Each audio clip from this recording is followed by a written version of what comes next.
Aliou yow lan moo ci sa jàngat ci différents communiqués yi nga xam ne am na Union africaine ni mu ko waxee woon Sénégal réponse bi nga xam ne joxe na ko Union africaine ñëwaat encore Nigéria la même chose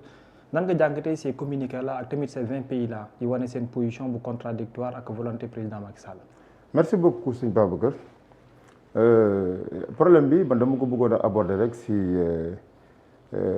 recontextualiser procédure bi.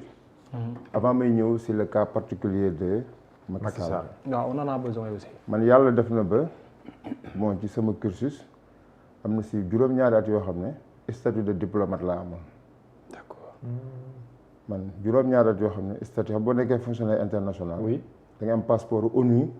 am statut diplomatique. d'accord. et par conséquent dina am loo ci même boo nekkul diplomate de formation da ngay am loo si xam. dina am yu bëree bëri yoo xam ci affaire en tout cas diplomatie ni muy tëddee. rawatina ONU. waaw donc loolu moo tax ba man nag si expérience boobu. laa bëgg sukkandiku pour jàngat. d'accord li nga xam ne nii moom mooy situation. ci Babacar moo mën a casting de. xam nga la candidature secrétaire général organisation des Nations Unies. waaw. li nga xam ne nii moom moo si gën a am solo. moom mooy mu am dëkk rek bu la porté. décret. dëkk. réew. bu la sa dëkk porté baax na bu la beneen dëkk porté baax na. donc loolu mooy loo xam ne c'est un principe écrit parce que diplomatie dafa am lu ñuy woowee les principes écrits ak les principes non écrits. Le soutien régional à une candidature, c'est un principe non écrit. D'accord. La rotation aussi régionale, c'est un principe non écrit. nekkul dañ ko bind. mais nekk na lu am solo diplomatie nekkul ne lépp dañ koy bind. te même li ñuy bind dañ koy bind de sorte que dafay ambigu volontairement. dafay ambigu volontairement booy bind mais aussi dañ koy codé loolu man jàngal nañ ma ko bi ma waree jëflante ay dëkk surtout que man dama doon dem see dëkk yoo xam ne ay FCV la ay fragile violence and conflictual countries mooy dëkk yoo xam ne day am ay guerre ay conflit nga war a jaxasoog ñoom. yooyu yëpp dañ la si waa dañ lay tàggat ci aspect yooyu. donc langage yu Union africaine wala langage yu ONU il faut aussi ñu koy inscrire ci cadre boobu l'ambiguïté volontaire ak la codification des écrits ak aussi les principes non écrits donc la régionalisation le soutien régional la rotation c'est des principes non écrits donc yooyu mën na bañ a am sax jeexital ci maanaam phase avant phase finale bi ak phase finale bi mën na ci bañ a am jeexital bi mais ñi nga xam ne ni ñoom ñooy les membres du conseil de sécurité day am benn moment boo xam ne ñoom ñooy entrer en jeu. D'accord. te bu ñu entrer en jeu. dañuy def lu ñuy woowe stropole. stropole sax léegi organisation internationale yu bari bu ñuy def recrutement dañ koy utiliser stropole mooy dañuy def ay sondage implicite ay sondage informel. ñu wax vous qui êtes les membres du conseil de sécurité voté leen ngeen wax. ndax vous soutenez la candidature de Macky wala est-ce que vous êtes neutre wala est-ce que vous ne soutenez pas du tout pour l'ensemble des candidats wala aussi est-ce que les membres du conseil de sécurité qui sont 5 est-ce que opposé nañ seen veto ci benn candidat en général donc période boobu accès guñu foofu mais fii lan moo fi important mooy pays yi nga xam ne dañu rejeté donc pays yi nga xam ne dañoo wax ne ñoom duñu noppi parce que dafa am benn proverbe boo xam ne ñii dañ koy utiliser mais en diplomatie aussi on l'utilise mooy li ñuy wax qui ne dit rien consent. waaw c'est-à-dire fii xam nga c'était le principe du silence. mooy Union africaine am na benn candidat africain boo xam ne ñun Union africaine dañoo bëgg a xam ndax dañ koy soutenir ku waxul dara mooy soutenir na ko ku waxul dara rek qui ne dit rien consent mais ku exprimer en général c'est pour dire que d'accord donc ñi nga xam ne dañoo exprimer wu mooy d'accorduñ mais ñeneen ñi soxlawul ñuy wax. bu ñu noppee rek ñu ngi mel ni soutenir donc loolu mooy le principe de qui ne dit rien consent. D'accord. mais que mu nekk 20 que mu nekk plus de 18 wala mu nekk moins de 18 dafa am pondération boo xam ne daf si am solo lool mooy am na pays yoo xam ne bu fekkee ne ñoom soutenir ñu la candidature de Macky Sall loolu day garaaw te dëkk yooyu mooy dëkk yi à travers seen poids économique mais à travers aussi seen tension sociale yi ñuy vivre présentement seen ay questions géopolitiques dëkk bu mel ni par exemple République démocratique du Congo oui dëkk boobu bu fekkee ne ci 18 yi wala 20 yi nga xam ne dañoo exprimer wu si candidature Macky Sall ne soutenir ñu ko kooku bu fekkee dafa exprimer wu c'est un poids colossal sur la candidature de Macky Sall parce que secrétaire général ONU ñaari rôle lay joué xam nga le rôle de médiateur des conflits ak le rôle de porte-parole de la communauté internationale te tey Afrique République démocratique du Congo ak Nigeria ak le Sahel pour ne pas citer ces pays-là mais du Sahel dañu nekk ay dëkk yoo xam ne tey ku war a dem Nations Unies pour jouer le rôle de médiateur ou de porte-parole de la communauté internationale bu dee soutenir ñu la mais bien évidemment les autres membres du Conseil de sécurité de l'ONU ak les membres même permanents day nekk benn donne boo xam ne dañ ci tenir compte bu ñuy def seen stropole. kon Nigéria la fekk mu bañ a soutenir cette initiative ça va peser lourd. Ça va peser fondamentalement c'est-à-dire bon j'ai dit que le soutien régional c'est un principe non écrit donc loolu graaw Union africaine moo ne bu fekkee ne un tiers bi moins de un tiers dañu soutenir on peut considérer que consensuellement bon c'est comme partout day am quorum quoi bu ñu atteindre quorum bi rek mën nañ supposer que c'est l'Union africaine soutient la candidature de Macky Sall mais aussi dafa am beneen affaire boo xam ne benn pays africain waru ko nangu mooy Macky Sall nekk sénégalais Sénégal waroon a jël dossier candidature bu Macky Sall porté ko def ko nga koy def defu ko mu am beneen pays bu ko def Macky Sall comme ancien président la am na ay président yu mu fi nekkandoo loon donc mën na seeg dafa sedd Mohamed moo tax may xaw a lox ni quoi dafa sedd trop. clim bi waaw d'accord dinañ ko wàññi. waaw donc c'est ça donc comme moom nekkoon na président de la République. te am na ay président yu mu fi nekkandoo loon mën na user de ces relations là. pour que ñooñu di ko venir en appui pour candidature am jàll. mais le fait que Sénégal bañ a porter candidature bi aussi dafa nekk élément boo xam ne dina compter au niveau du stropole parce que Sénégal porte de l'Afrique. Sénégal nekk tey le dernier pays boo xam ne nii moom moo tere ba problème mu terrorisme yi agsi ci côte atlantique bi Sénégal aussi nekkul pays boo xam ne dañ koy négliger. dañ koy fekkee ne sa économiquement et de sa taille démographique dëkk bu ndaw la mais de sa position géographique dëkk la boo xam ne dafa stratégique te position am day compter ci membre permanent yi surtout dinañ wax Sénégal lan mooy position am si Macky Sall. D'accord léegi nag sénégalais bu mu mën a nekk. damay ñaan yàlla mu briller mu rayonner à travers le monde mu nekk suñu fierté ñun ñëpp ku ma sa liggéey bitim réew loolu dalay neex ñu ne kii sénégalais la la question qu'il faut se poser mooy comme ni ko doyen waxee léegi mooy lan moo tax ba un ancien président de la république koo xam ne tabax na fi ay pont tabax na fi autoroute Ila Touba def na fi ay affaire ñu ne nekkatul président dañu bëgg ndamam gën a yokku mu kenn mel ni kenn d'accordu ci loolu li ko waral nag loolu tamit dafa war a nekk loo xam ne nit ñi war nañ ci waxtaan te li ko waral mooy comme li doyen bi wax mooy dafa benn bilan immatériel boo xam ne passif kese la le bilan immatériel de Macky Sall c'est-à-dire son bilan est composé d'un actif physique et d'un passif incorporé d'un passif boo xam ne immatériel xam nga bilan noonu la actif la ak passif il a un actif matériel et un passif immatériel mu nekk passif boo xam ne li si gën a garaaw xam nga bu fekkoon ne heure bi fekk na question boobu évacué nañ ko waxuma sax moom ñu indil ko problème mais bu doon question wu tëj yi fi amoon rey yi fi amoon justice def na liggéeyam martyr yi fi amoon bu doon loolu évacué nañ ko justice def na liggéeyam peut-être sax jugé nañu ñi ñu war a jugé sax ñu baal leen ba nga xam ne affaire bi dépassé nañ ko kon su boobaa amaana sénégalais yi dinañ xam ne léegi kat comme ñoom def na lañ ci war a def sénégalais ku bari yërmande la mën nañ wax ne comme lii mais dafa fekk ne léegi la plaie est toujours béante problème bi jeexul chaque jour c'est un problème que l'on remet sur la table di ci waxtaan léegi nag ki nga xam ne nii moom lañ jàpp ne moom moo nekkoon kilifa réew mi à l'époque defu ci woon dara te nguur gi léegi tamit defu ci dara mais bien évidemment ñi fi nekk ay autorité quel que soit le niveau de dépassement bu ñu am le niveau diplomatie bu ñu mën a am ñoom tamit dañoo waxonte woon ak population yi si biir promesse électorale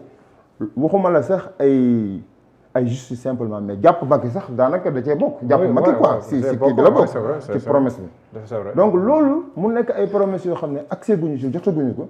ñu ne noo kooku nga xam ne loolu lañ doon xaar ci moom en tout cas 54% de la population sénégalaise loolu la doon xaar ñu ne noonu finalement daal kooku non dañ koy ragal kii am non kooku doon benn problème au contraire dañ koy dem yóbbu ko àjjana. waaw c'est vrai que loolu nag xam nga loolu dafa nekk vraiment problème boo xam ne c'est un problème sérieux te kenn waruñu ko xeebal kenn waru ko xeebal Sénégal. mais ironie du sort Aliou président Macky Sall moo nekkoon président ku mel ni Ousmane Sonko bëgg a nekk candidat ñu xañ ko on va le dire comme ça ironie du sort affaire yi dëpp. président Macky Sall war a nekk candidat feneen soxla le soutien du Sénégal bind président Bassirou Diomaye Faye lu ñu wax amul réponse loolu ban leçon la lay jox yow en tant que observateur. non leçon bi mooy xam nga dañuy wax rek ne ku nekk rek yàlla sa yéene la lay fay what goes around comes around c'est-à-dire moom Macky Sall moom loolu moo nekkoon yéeneen si ki nga xam ne moom la Sénégalais yi bëggoon teg si bopp réew mi mu def ay mën-mënam xam lu ñuy wax le schéma des hommes et le schéma de Dieu tey lii mi ngi mel ni rek yàlla moo nekk di àtte Ousmane Sonko ak Macky Sall bon de toute façon nag bon affaire bi xam nga jeexagul. xam nga la candidature de Macky Sall est toujours maintenue. te li ma la wax léegi nee naa la étape bi nga xam ne moo gën a am importance nekkul daanaka yii yëpp. franchement pour dire la vérité ah. étape bi nga xam ne moo si gën a important. parce que gis nga diplomatie dafa am coulisse. te gis nga bu ñu demee ba ci les votes informels là surtout les membres du conseil de sécurité ñooñu. c'est des gens yoo xam ne ils n'ont pas de sentiment te tey boo xoolee réaction wu Russie à travers donc sa frontière nu mu koy gérer ba utiliser doole boo xoolee tey Israël ak États-Unis bu ñu craindre benn ennemi nu ñu koy attaquer di créer sax ay principes yoo xam ne amul ci diplomatie ay guerre préventive boo xoolee loolu xam ne ñooñu bu fekkee ne seen bëgg-bëgg wala seeni schéma wala stratégie bu ñu bëgg a teg mooy teg kenn bu ñu àggee ba ci stropole bi en tout cas lu nekk mën na fa am. mais président Macky Sall dañuy wax ne que xarit Emmanuel Macron la donc mën na am soutien en France neexoo naag Xi Jinping bu Chine neexoo naag Moscou Poutine Russie neexoo na peut-être kenn la dul mën a maîtriser si ñi les membres permanents si ñi am kii def droit de veto peut-être moom mooy Trump. loolu am nañu waaw mais xam nga neexoo boobu aussi man ñi koy wax aussi vraiment man ñi koy wax man vraiment bon c'est des supposés connaisseurs alors que neexoo amul c'est-à-dire adduna amul neexoo amul si adduna entre les pays y a pas de neexoo c'est-à-dire Macky Sall fii le président du Sénégal c'est-à-dire Macky Sall fii le président du Sénégal boo xam ne mais la Chine a ses intérêts au Sénégal te Macky Sall c'était un président boo xam ne man Macky Sall aussi grand man aussi doyen xaw naa ko xam tuuti quoi Macky Sall nandite la c'est-à-dire il sait gérer avec les États il sait gérer avec les puissances il sait gérer avec ñoo xam ne moo leen ëpp doole tamit boo xoolee sa réaction dans la sous-région en Gambie par exemple nga xam ne Macky Sall bu la ëppee doole dala ko yow da nga koy xam moom itamit ñu ko ëpp doole day xam ni muy traité ak ñoom donc xii nekkul ne ñoom ñaar dañu am ay relations yu kii non xii moom il est à la conquête du monde la Chine est à la conquête du monde ku mel ni Macky Sall il a mis en place un programme boo xam ne il a fallu mu am ay infrastructures Chine ñoo gën a gaaw ci genre aspect yu demee noonu bon il a fait le collaborateur après il a eu peut-être ce qu'il voulait mais les pays et les présidents ils n'ont pas d'amis boo jëlee nag ku mel ni ay président français ay président ñooñu ay président américain président russe non ñooñu ils ne sont pas dans ça donc ñi naan woy Macky Sall fi mu toll nii ñooñu ñuy wax les membres du conseil de sécurité tey ñoom relation yi ñu amoon ak Macky Sall yëpp si Diomaye lañ koy bëgg a amal Diomaye moo leen ko mën a defal ce n'est plus Macky Sall qui peut le faire c'est Diomaye qui peut le faire léegi na ñoom bu dee dañoo bëgg benn marionnette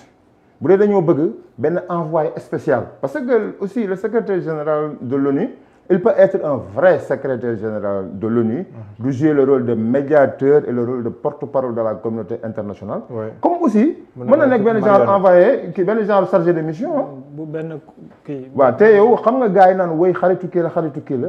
gis nga dañoo bëgg a sax jouer loo Macky Sall rôle chargé de mission maanaam dafa nar a nekk secrétaire général de l'ONU boo xam ne bon il va marcher pour les intérêts de tel ou tel ou tel. Les Européens.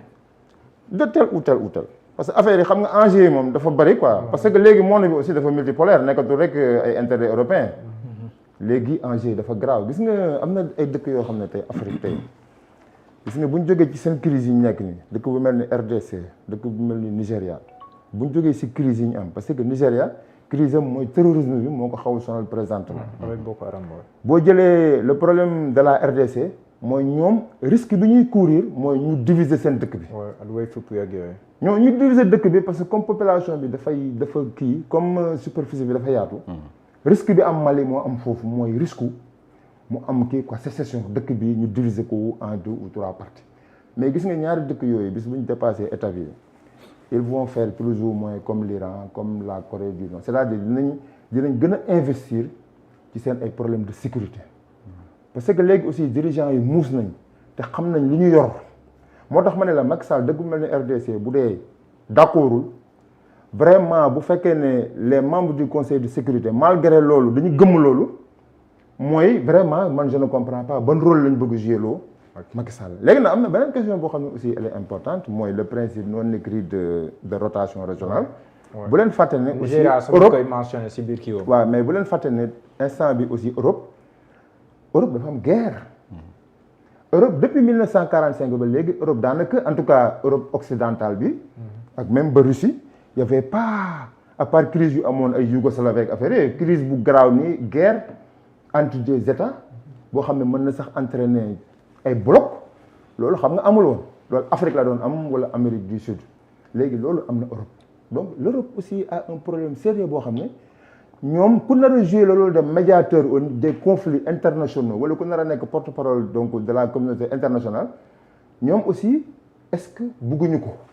surtout les pays de l'Europe de l'Est. Amérique du Sud aujourd'hui avec les enjeux de l'agriculture et du pétrole parce que Amérique du Sud position boobu la am présentement boo xoolee le problème du Mercosur entre l'Union européenne et l'Amérique du Sud nga xam ne ñoom seen agriculture fi mu toll dafa dem ba xaw a dominer agriculture européenne malgré que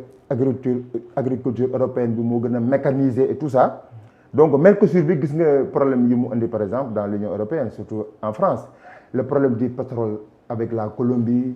Venezuela Mexique Argentine donc problème yooyu tey nekk na ay problème yoo xam ne aussi mënoon na tax ba côté boobu Union européenne les pays occidentaux de manière générale wala les pays donc les membres du conseil de sécurité bëgg a jël benn secrétaire général boo xam ne ci côté boobu lay jógee. Bon heureusement que sinon malheureusement que les candidats de l'Amérique du Sud bon dafa mel ni commencé nañu donc désister ci affaire bi. waaw donc désistement yi nag fu muy amee dëgg mooy bu ñu dépassé période bi ba dem ci stropole bi mooy Nations Unies noonu lay def danaan léegi on a une longue liste par exemple de 4 wala de 3 léegi on vous demande de faire un vote mën ngeen def tey vote bi defaat ko suba defaat ko ginnaaw suba di ko def di ko tourner ba mu des kenn koo xam ne moom moo consensuel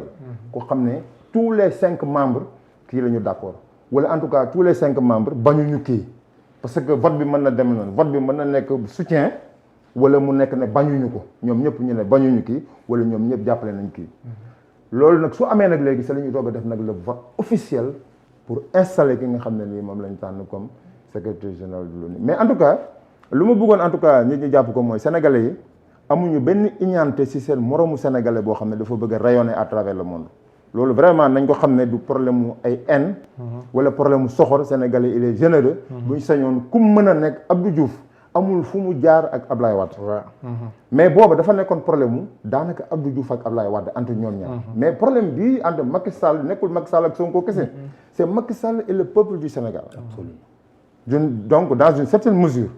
loolu moo tax ba problème bi même nee naa la gis nga Diomaye xam nga moom il est dans une logique d'apaisement il l'a dit très souvent mais boo leen xoolee affirmé wu ko ci affaire Macky Sall bi parce que aussi xam nga nawle la ñun am na loo xam ne moom du ñu ko nangul ñun tamit duñ ko nangul parce que dëgg la mën nañoo bañ a bañ a dugg ci lii yëpp mën nañoo bañ a dugg ci affaire ay justice ay jàppaate affaire yi mais ki nga xam ne nii moom la ñëpp supposé ne kooku peut-être moom mooy ndeyu bi léegi kooku nag boo jógee ne da nga ko bëgg a defar ay teranga loolu day garaaw trop waaw loolu moo tax vraiment je ne pense pas que même dans les prochains jours bu amee ay manœuvres de coulisses même su fekkee ne y a d'autres pays africains qui sont revenus pour le soutenir mënuma gëm ne Sénégal moom kenn mën naa wax ak moom. que ça soit la France wala les États-Unis kenn mën naa wax ak moom wax dëgg ba ñu ne dañuy soutenir la candidature de Macky Sall loolu man gëw ma ne loolu franchement war naa mën a nekk wala boog su amee dina ma bett. dina la bett d'accord et à la limite du am benn pays boo xam ni danañu am grief yu ñuy teg ci Diomaye wala Sonko parce que tous les pays de 2021 à 2024 ont regardé le Sénégal et prêté oreille au Sénégal am na dara de réeru leen ci. d'accord Bira est-ce que yow nekk na lu la bett ndax ce matin yaakaaroon nañ ñu bari ne réponse yu positive la Union africaine di am de manière générale aujourd'hui posture bi ak communiqué yi mais surtout au niveau